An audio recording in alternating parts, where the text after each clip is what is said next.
My beloved child, something has been moving underneath the ordinary rhythm of your days, the kind of movement you can't always explain but you can feel in your chest when the room gets quiet. Not anxiety. Not fear. Something closer to a shift. Like life has been rearranging itself while you were busy surviving the week. And the first sign didn't show up in your own conversation. It happened somewhere you weren't present. A woman said your name to an officer. Not in passing. Not as a random reference. She placed your name into the air like it belonged there, like it had weight, like it was the answer to a question the officer didn't know he was about to ask. And what makes this different is this: she didn't say your name because she wanted to talk about you. She said your name because she wanted something to move. The officer looked up. That tiny pause matters. People pause when they recognize something, or when they realize they're hearing a piece of a story that connects to something else. And while you were living your day unaware, someone else was already starting to feel that something didn't add up. Your soulmate didn't learn it all at once. It didn't arrive like a clear message. It arrived like an odd sentence in a normal conversation. A strange question asked too carefully. A detail that didn't belong. At first, it was nothing. Then it was a pattern. Your soulmate heard someone mention the woman's name and the officer's name in the same breath, and that alone would have meant nothing, except your name appeared right after, like it had always been part of the triangle. And your soulmate did what soulmates do when something touches you from a distance. They paid attention. They tried to act normal, but their questions started slipping out sideways. Did you talk to her recently? Do you know anyone over there? Has anyone asked you about your schedule lately? At the time, you might have assumed they were being curious. But they weren't curious. They were trying to measure time. Because the moment your name appeared in a place it didn't belong, the timeline inside your soulmate's mind split in half, the part you knew, and the part you didn't. And then they heard what the woman actually said. Not every word, not yet. But enough to make your soulmate sit very still, because what she said wasn't about your past, and it wasn't about your appearance, and it wasn't about a story you've been telling people. She spoke about a decision attached to you. A decision you didn't know had been forming. A decision that had apparently been circling you like an invisible ring, tightening slowly, not to trap you, no, more like a doorframe being built around a doorway that didn't exist yet. She described something about you that most people never think to describe, the kind of thing that doesn't show up on paper. She described how you carry yourself when you think nobody is taking notes. And that is when your soulmate felt a jolt of recognition, because one sentence she used matched something your soulmate had discovered on their own recently, something they hadn't even told you yet. Two separate paths. Two separate observers. The same hidden detail. And coincidence starts losing its innocence when information keeps arriving from directions that were never supposed to touch each other. Here's another detail your soulmate couldn't shake. The officer didn't ask her to provide a name. He didn't say, "Who do you suggest?" She offered yours. That is different. That means you weren't one option in a list. You were the reason she opened her mouth. The officer asked her a simple question after she spoke your name, and it's the kind of question that sounds ordinary until you understand what it implies. How do you know enough about them to say that? For a moment, the woman hesitated. And your soulmate heard about that hesitation. Not because anyone was trying to be dramatic, but because people remember hesitation when it carries a secret. She paused not because she had nothing to say. She paused because answering would reveal where the beginning actually was. And your soulmate's questions changed after that. They stopped asking, "Why did she mention you?" They started asking, "Who spoke about you first?" That shift matters, because it moves the story away from suspicion and into structure. If the woman didn't invent the idea of you on her own, then your name had already been traveling. Quietly. Earlier than you realized. And now the woman had simply carried it into a room that required authority, confirmation, a process, the kind of process that doesn't move on feelings. Which brings us to the part that reveals intention. After she said your name, she didn't just leave. She asked what would happen next. That question is everything. People who say a name casually don't ask what happens next. People who are planting something do. Your soulmate learned that she wasn't just dropping your name into a conversation like gossip. She was watching for an outcome. Waiting for a signal. As if she had been holding something back until she could be sure it wasn't just a maybe. And if you're wondering why she didn't tell you, sit in this part carefully. Because sometimes silence isn't hiding. Sometimes silence is protection. Some people refuse to hand you a hope that hasn't earned the right to exist yet. Some people have watched you carry too many almosts. Too many "we'll see." Too many "it might happen." And they decide, quietly, that if they ever bring something to your heart, it will be something with a spine. Something real enough to stand up. Your soulmate started piecing together a second layer.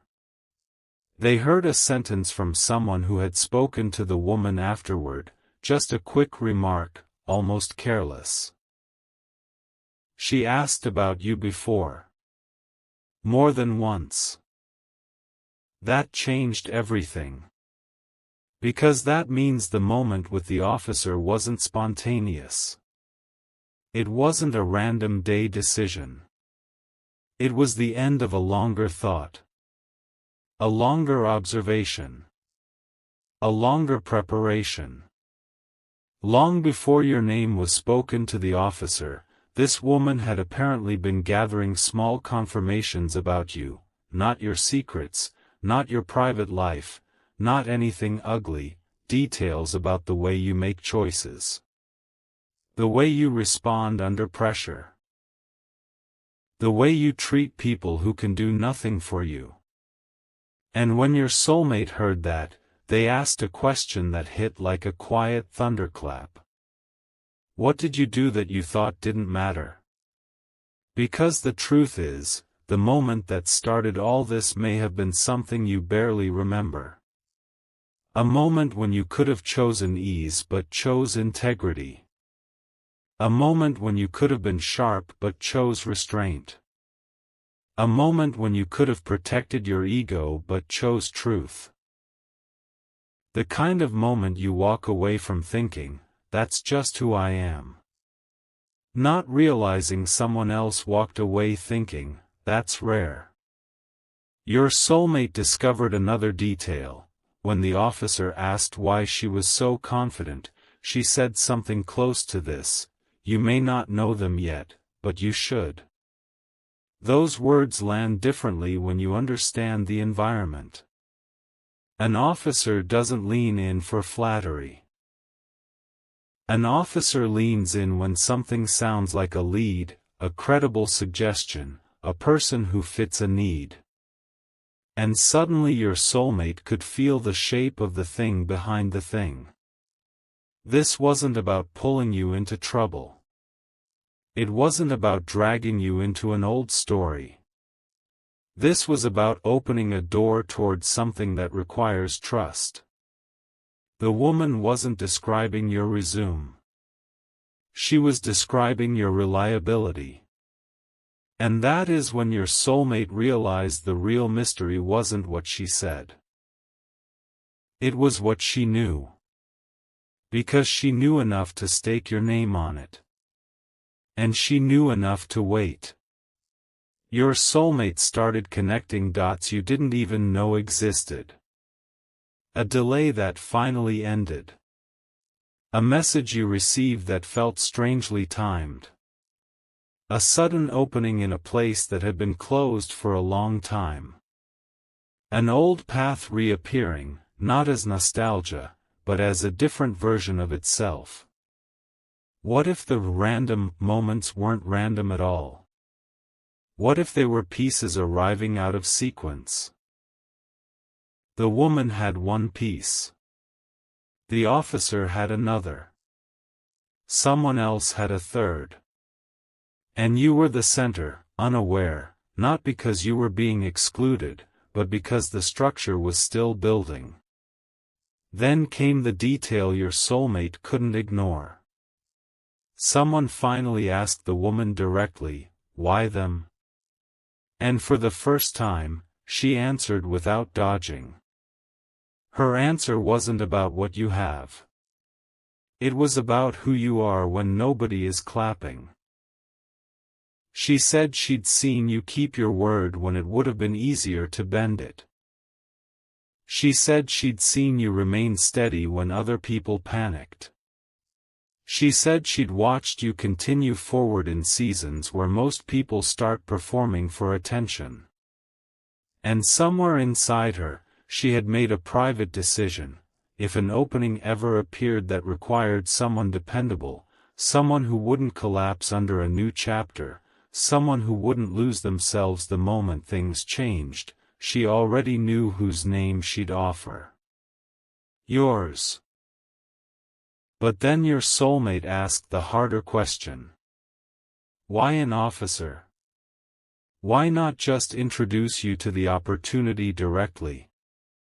Here is where the story turns into something more precise. The conversation wasn't about admiration. It was connected to a process that needed verification. Not a threat. Not an accusation. A confirmation. Some openings require someone official to validate that a person is suitable, not morally, not spiritually, not emotionally, but practically. Availability. Clearance. Eligibility. Timing. The kind of things that can't be promised until someone checks. The woman didn't want to bring you a promise. She wanted to bring you an option. And those are not the same. An option respects your agency. A promise pressures your heart. Your soulmate finally understood the restraint behind her silence. It wasn't secrecy to control you. It was timing to protect you. Then came the unresolved point your soulmate couldn't let go of. Who told the woman about you first? Because nobody can recommend you that boldly unless they have a reason. And eventually, a name surfaced. Not yours. Another name. A person connected to a chapter you thought was finished. A chapter you stopped expecting anything from. When your soulmate heard the name, their mind snapped back to a story you once told them casually, almost dismissively. That didn't work out. It went nowhere. It was a dead end. You remember saying that, don't you? Your soulmate remembered too. And suddenly, what you called nowhere started to look like a seed. Because apparently, you made an impression in that chapter. Not in a dramatic way. Not in a way that made you famous. In a way that made you memorable. Someone from that dead end had described you in another room later. They didn't overhype you. They didn't exaggerate. They said something small and deadly accurate about you. They said you were steady. They said you were the kind of person who adapts without becoming fake. They said you don't need to be watched to do the right thing. And those words traveled. Weeks later, when a completely different conversation happened, one that had nothing to do with your past and everything to do with a future need, your name surfaced again. And when it did, the woman recognized it. Not because she'd been waiting to benefit from you, but because she'd been waiting to see whether what she noticed was real or just her own bias. Now here's the part that makes your soulmate's breath catch. The officer had heard your name before the woman ever said it. That's why he paused. When she spoke it, something in his mind clicked, not fully, but enough to make him careful. Familiarity is a powerful thing in rooms where decisions happen. The officer didn't dismiss your name. He asked for more. What else can you tell me about them? That question changed the direction of everything. Because it meant your name didn't just enter the room. It landed. It stayed.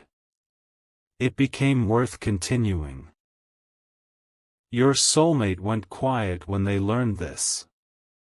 Not because it sounded like a movie, but because it sounded like movement. And movement is different from talk. Movement means somebody on the other side is considering the next step. Then your soulmate learned another detail that softened the entire story. The officer asked whether you knew your name had been mentioned. The woman said no. And the officer asked her something almost gentle. Why haven't you told them? And the woman answered in a sentence that explains everything. Because I wanted there to be something real to tell. Think about how rare that is. Most people rush to be the messenger. Most people hurry to be important in your story. This woman waited until the story had bones. She didn't want to hand you another uncertainty wearing a bright outfit. She wanted the possibility to mature before it touched your heart. And right when your soulmate began to feel relieved, another twist surfaced. The woman didn't receive the last call. She got called back. Someone reached out to her after the officer reviewed what he needed to review.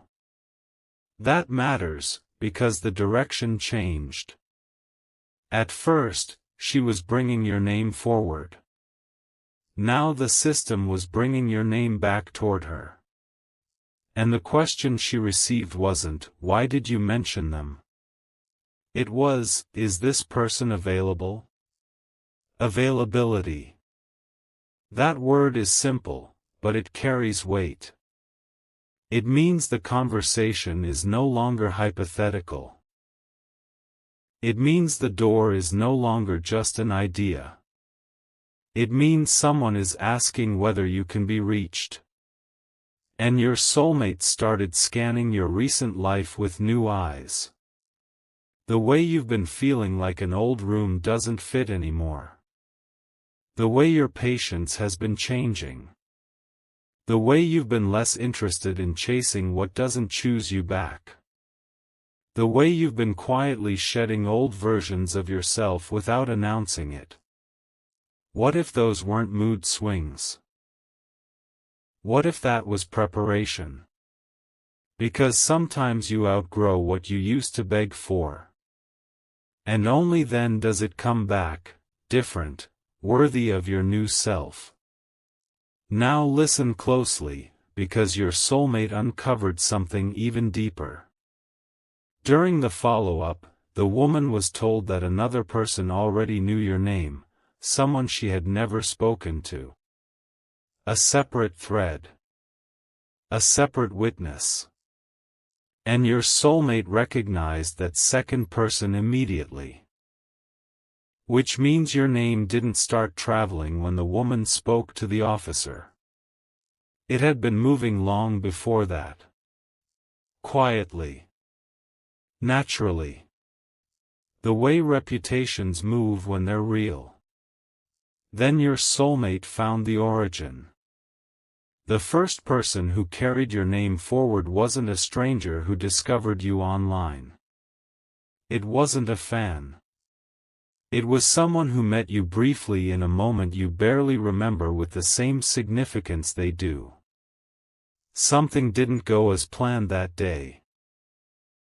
People around you reacted fast, defensive, loud, impatient. But you didn't. You listened. You adjusted. You stayed composed.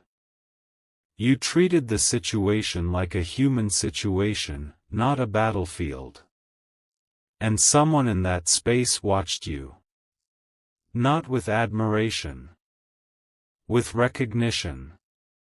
Because they've been around enough people to know when calm is real and when it's just performance. Months later, your name came up in a different conversation and that person said, "I know that one." That's the kind of person you want. Not dramatic. Just certain. When your soulmate finally heard that, they realized why the woman felt confident. She wasn't relying on her own observation anymore. She had independent confirmation. Two people who never compared notes noticed the same quality in you. And in rooms where decisions happen, that matters more than charisma. The officer apparently asked for confirmation without calling it that. Has anyone else said something similar? And the woman, without realizing the significance, provided exactly what he needed. Consistency. Not perfection. Consistency. Do you understand what that means? You don't have to be flawless to be chosen for meaningful things. You have to be steady. And you have been steady in ways you didn't even honor as evidence. Your soulmate started to understand why it took so long. If the woman told you earlier, what would she have said? Someone might be interested. Something could happen. Maybe your name is being discussed. You told your soulmate once you were tired of building castles out of maybes. Someone remembered that. That's why they waited. Not to keep you in the dark. To keep you from bleeding hope into another uncertain waiting room. But now the story has shifted from memory into possibility. Because after the confirmations, the officer asked a question that moves everything into the present: what are they doing now? Not, what did they do back then? Now. Who are you today? That question hit your soulmate in a personal place, because they've been watching you become someone new lately. Quietly. Your standards have sharpened. Your yes has become rarer. Your spirit has become less available to chaos. You've learned how to let people misunderstand you without begging to be correctly perceived. And while you've been doing that internal work, your name has been getting passed around by people who can feel that kind of maturity even if they can't describe it. Then the woman decided it was time to tell you. She had waited long enough. The chain had enough support. Silence had done its job. But before she could reach you, your soulmate stumbled into the truth first. Not because they were snooping to control you. Because they felt something moving around you and they refused to stay blind. A familiar name appeared in a conversation, your name, and your soulmate's instincts woke up like a guard dog. They started asking questions carefully. One answer led to another. The woman. The officer. The earlier encounter. The confirmations. The follow-up call. And suddenly, your soulmate was holding the end of a story that had started months ago. Their first emotion wasn't jealousy. It was awe. Because they realized something you still struggle to believe: you matter in rooms you've never entered. Your effort isn't invisible just because it isn't celebrated. Your integrity has witnesses you don't know about. And then your soulmate discovered the complication that makes your voice the final key. The woman wasn't only preparing to inform you. She was preparing to ask you something. A question that could either move the entire sequence forward, or close it quietly. And nobody can answer it for you. Not the officer. Not the woman. Not your soulmate. Only you. Here is the question, and it's simple, but it's sharp. If the opportunity you once wanted arrives in a form you didn't expect, will you recognize it as yours? Because the thing attached to your name isn't a perfect return to an old dream.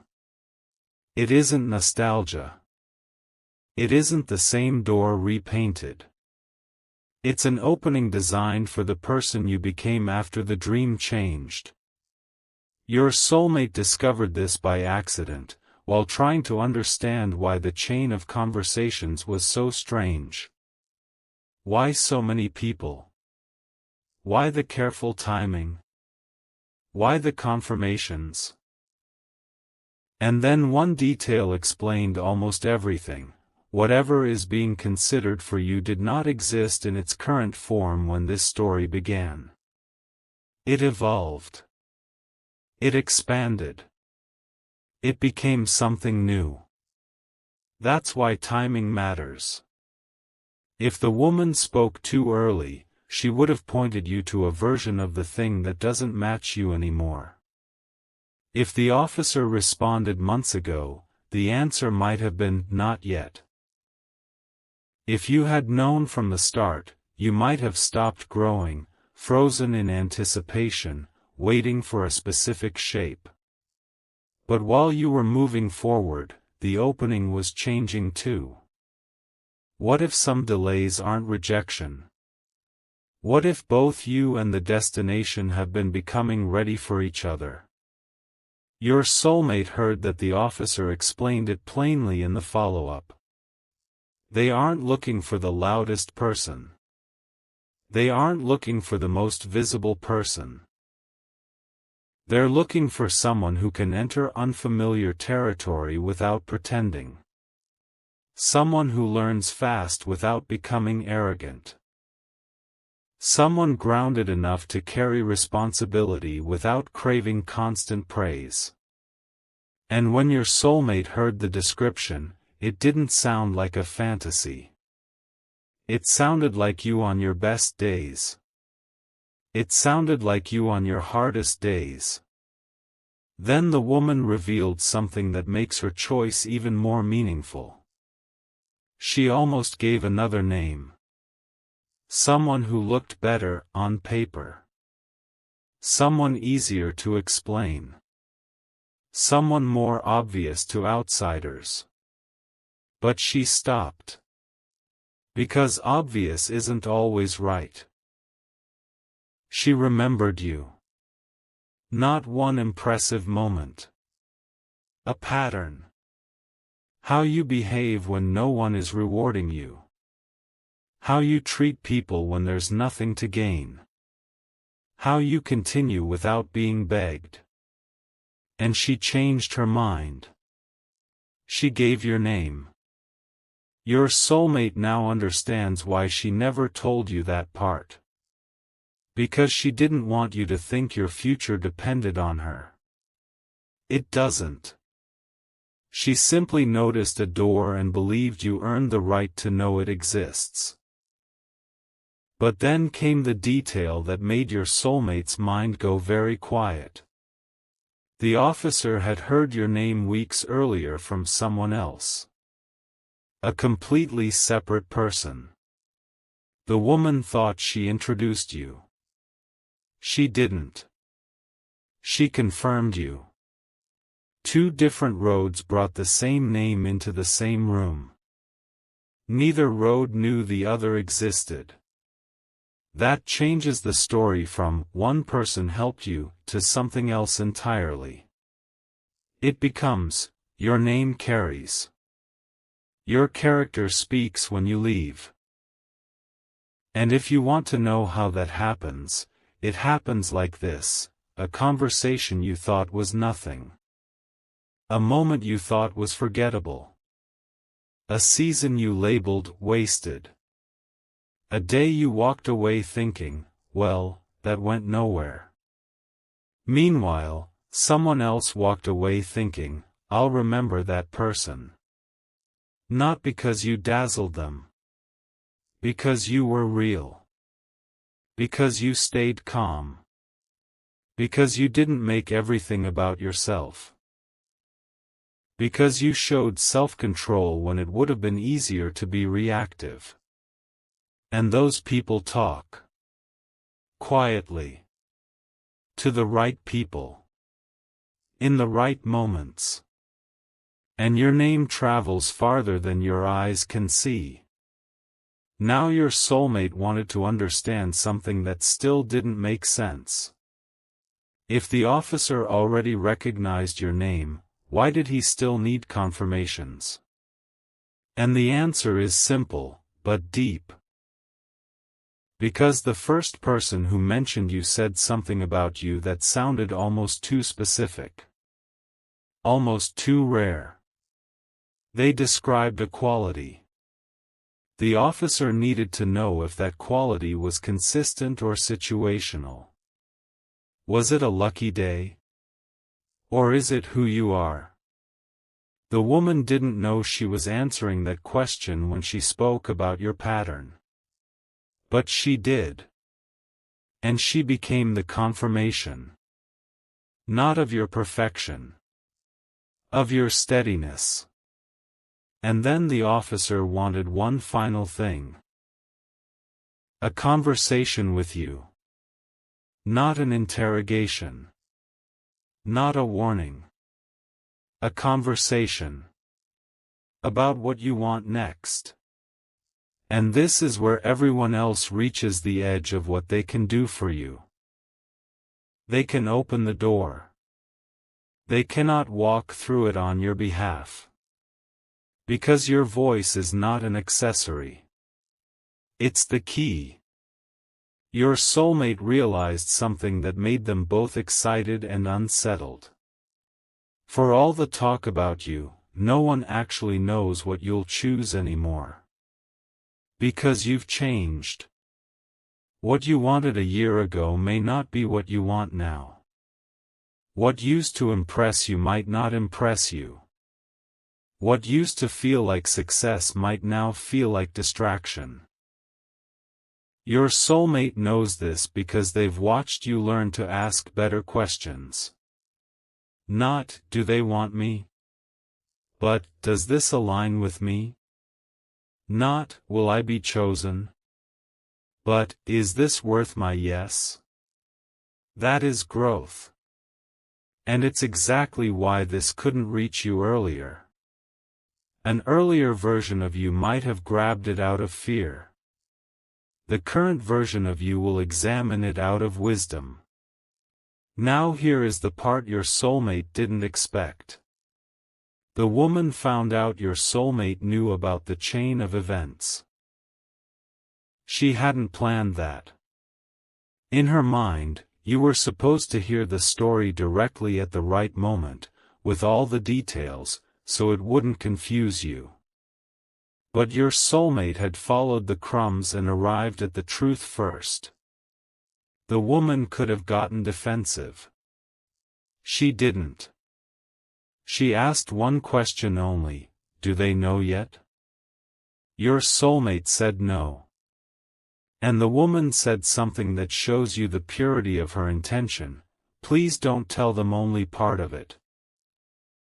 Because half the story makes it look like you were simply recommended once.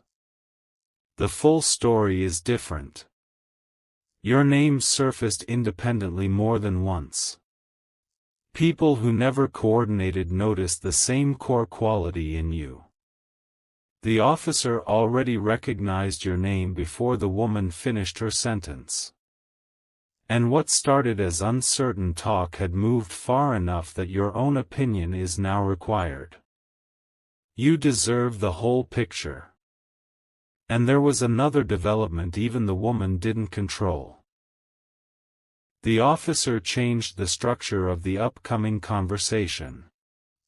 Originally, it was supposed to be exploratory, just a first discussion. Now another person will join. Someone connected to the next stage. Not a guarantee. A sign of seriousness. A sign that this isn't entertainment. It's consideration. Your soulmate felt excitement rise, then they held it carefully, because they finally understood what this whole strange sequence has been teaching. You can notice movement without becoming addicted to outcomes. You can be hopeful without sacrificing peace. You can explore a door without worshipping it. And you can remember that even if you say no, your worth doesn't drop. That is power. That is maturity. That may be the strongest version of you this story has been waiting for. Your soulmate also learned the woman wrote something down after the first conversation with the officer. A private note. For words that explain the delay. Not yet. Let them become sure. Become sure of yourself.